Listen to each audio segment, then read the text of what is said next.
देखिए बच्चों, आज मैं आपका ठोस का नेक्स्ट पार्ट में स्टार्ट कर रहा हूँ। ये पार्ट है घनी एकक इकाई कोष्ठिका। ठीक है, ये सबसे इम्पोर्टेंट टॉपिक है और इससे रिलेटेड क्वेश्चंस पूछे जाते हैं पेपर में, जैसे एससीसी, एफसीसी एंड बीसीसी। इसके पार्ट्स हैं जिसके आधार पे प्रतिवर्ष एक नंबर के क्वेश्चन या लॉन्ग टाइप के क्वेश्चन आते जाते रहते हैं। इसलिए इस पार्ट को मैं पढ़ाने चल रहा हूं। तो यहाँ पे हम लिख सकते हैं, लिख लेते हैं पहले घनी एकक, इसी को इकाई कहा जाता है। इकाई भी कभी कभी पूछते हैं, इकाई कोष्ठिका है। तीन प्रकार के होते हैं, तीन प्रकार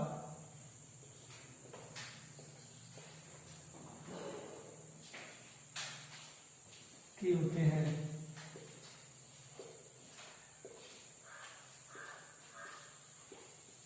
ठीक, नंबर एक हम यहां लिख सकते हैं। नंबर एक जो हो जाएगा वो सरल घनी। कौन सा हो जाएगा? सरल घनी, सरल घनी एकक, सरल घनी एकक कोष्ठिका।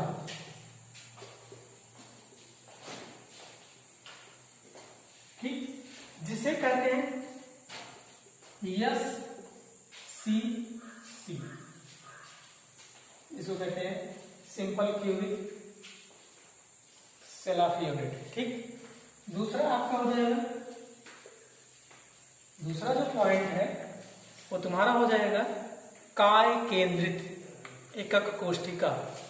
कौन सा हो जाएगा? काय केंद्रित एकक, ब्रैकेट में भी क्या कोष्ठिका कर सकते हैं? कोष्ठिका। ठीक, जिसे कहते हैं बीसीसी। क्या कहते हैं? बीसीसी। ठीक है, तीसरा जो पॉइंट है वो आपका फलक, जो पढ़ चुके हैं हम। कौन सा हो जाएगा? फलक। यहां हम घनी कर सकते हैं, इसके आधार पे क्या कर सकते हैं हम? घनी एकक कोष्ठिका। ठीक, क्योंकि हम घन के रूप में पढ़ेंगे और इस सिलेबस में घन है, उसी के आधार पर पढ़ेंगे। तीसरा हमारा जो हो जाएगा वो फलक केंद्रित या फलक केंद्रित घनी एकक कोष्ठिका।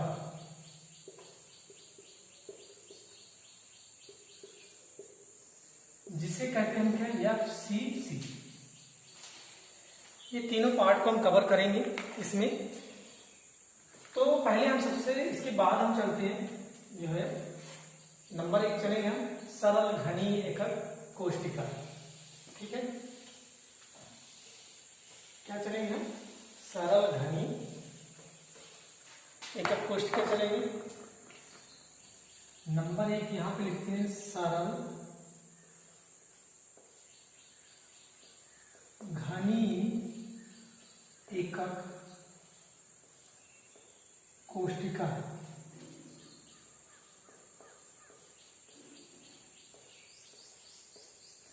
ठीक है, ब्रैकेट में क्या लिख देंगे? यस सी सी, या यस सी करके पूछा जाता कभी कभी। तो अब हम यहां पे एक घन बनाते हैं। उस घन के आधार पे हम इसका क्या करेंगे? विवेचना करेंगे। ठीक है,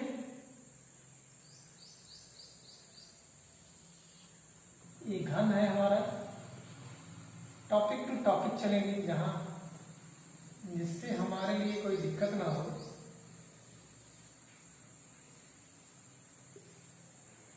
तो ये हमारा घन हो गया जो ब्रेवस ने बताया था 1848 ईस्वी में।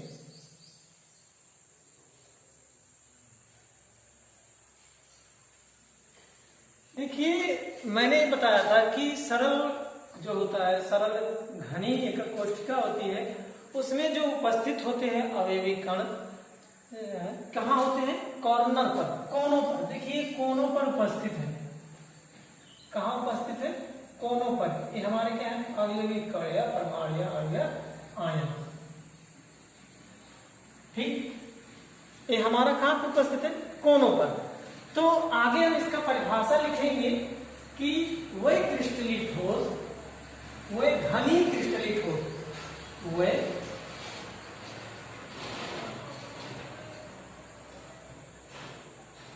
घनी क्रिस्टलीय ठोस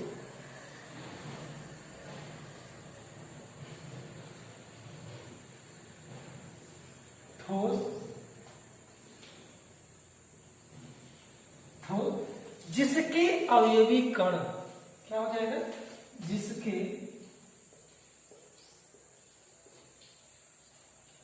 जिसके अवयवी कण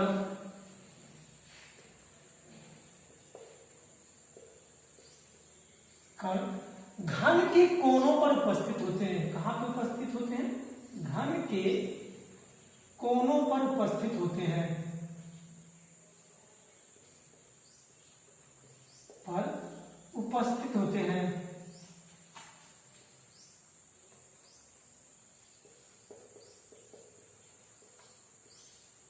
ठीक है, उपस्थित होते हैं।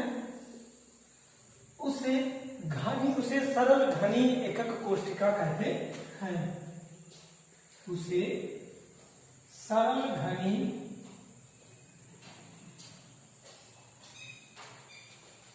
सरल घनी एकक या इकाई कोशिका भी कह सकते हैं। क्या कहते हैं? सरल घनी एकक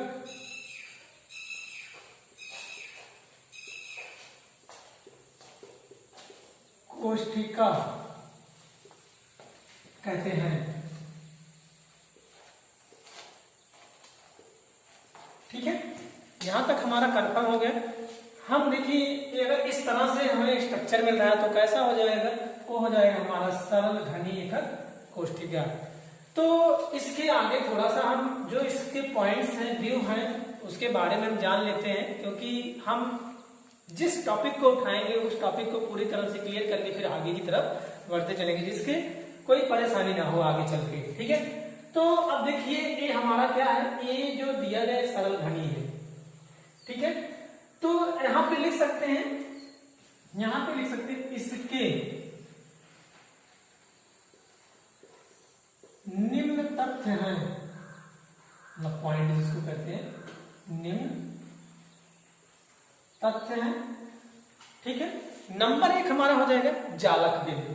हेडिंग डाल लेते हैं डायरेक्ट, जालक बिंदु।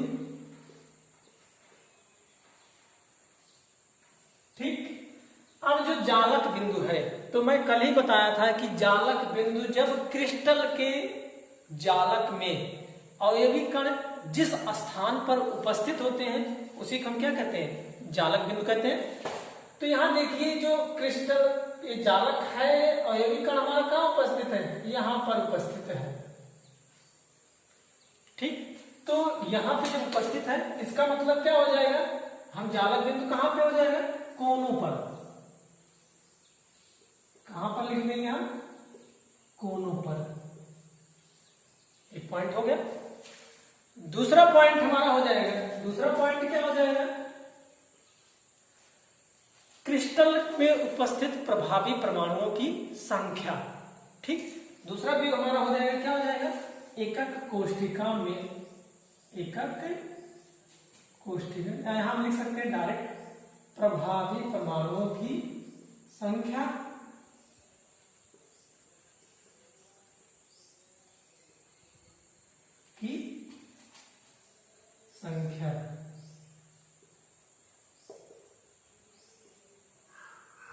ठीक। अब इसे जो व्यक्त करते हैं वो किससे व्यक्त करते हैं? जेड से। यहां हम लिख सकते हैं, देखिए यहां पे लिखेंगे कि कोष्ठिका में उपस्थित प्रभावी परमाणुओं की संख्या को, कोष्ठिका में उपस्थित कोष्ठिका में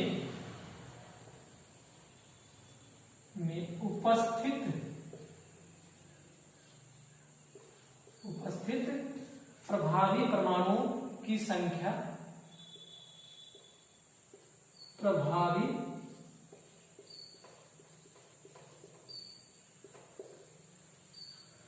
परमाणुओं की या प्रभावी परमाणुओं को कैपिटल जेड से प्रदर्शित करते हैं।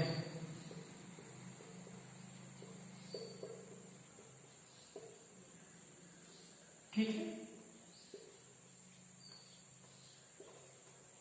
ये हो गया। अब मैंने ये बताया है कि जो यहाँ पे उपस्थित है, कॉर्नर पर, कोनों पर उपस्थित है, तो जो एक परमाणु का जो प्रभाव होता है अवयवी कणों को क्या होता है? 1/8 होता है। ठीक, 1/8 होता है। तो यहाँ पे क्या हो जाएगा? कितने परमाणु है? 8 परमाणु है। तो यहां हम लिख सकते हैं एक परमाणु, यहां लिख सकते हैं कोष्ठिका में उपस्थित, कोष्ठिका में उपस्थित एक परमाणु का प्रभाव बराबर एक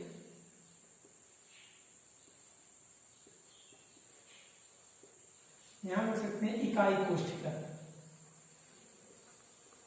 थोड़ा सा इकाई एक यूनिट, कल मैंने बताया था। कोष्ठिका, इकाई कोष्ठिका में उपस्थित एक परमाणु का प्रभाव बराबर कितना है? मैंने बताया एक परमाणु का प्रभाव कितना होता है। यहाँ पे एक का मैंने बताया कि 1/8वां भाग होता है। कल मैंने बता दिया था, क्लियर कर दिया था कि मान लीजिए यहाँ पे 4 जैसे है तो 4 सामने का और 4 पीछे का, तो कुल मिला के कितने होते हैं?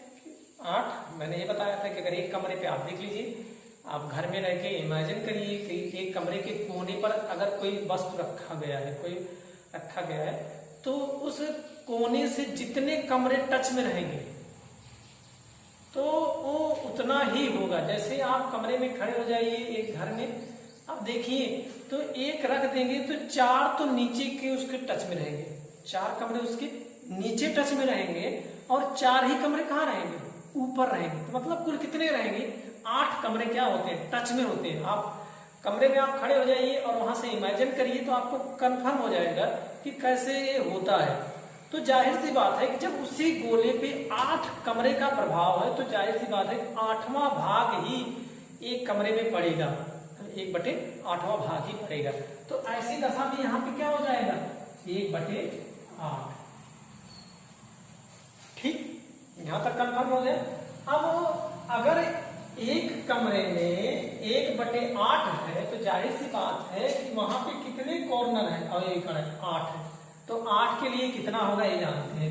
तो यहां लिख लेंगे कि 8 परमाणुओं का योगदान, 8 परमाणु योगदान या प्रभाव, 8 परमाणुओं का योगदान या प्रभाव बराबर कितना हो जाएगा? अब यहाँ पे 1 के लिए 1/8 है तो 8 के लिए क्या हो जाएगा? 8 × 1/8 बराबर कितना हो जाएगा? 1। कैंसिल हो जाएगा। ठीक है, अब देखिए तो इसका मतलब प्रभावी परमाणुओं की संख्या कितनी होती है? 1 होती है। यहां लिख सकते हैं, क्या लिख सकते हैं कि घनी, सरल घनी एकक कोष्ठिका में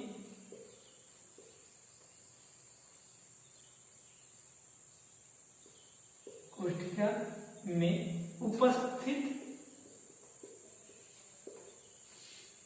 प्रभावी परमाणुओं की संख्या बराबर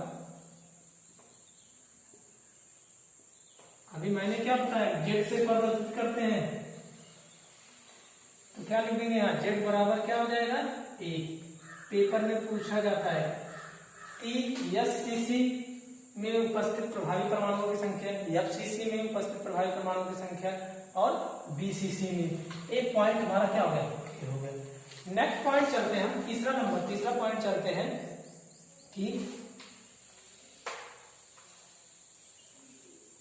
अगर देखिए ये हो गया हमारा एक पॉइंट। अब तीसरा और इसके आगे का पॉइंट मैं नेक्स्ट वीडियो में आपको बताएंगे, ठीक है।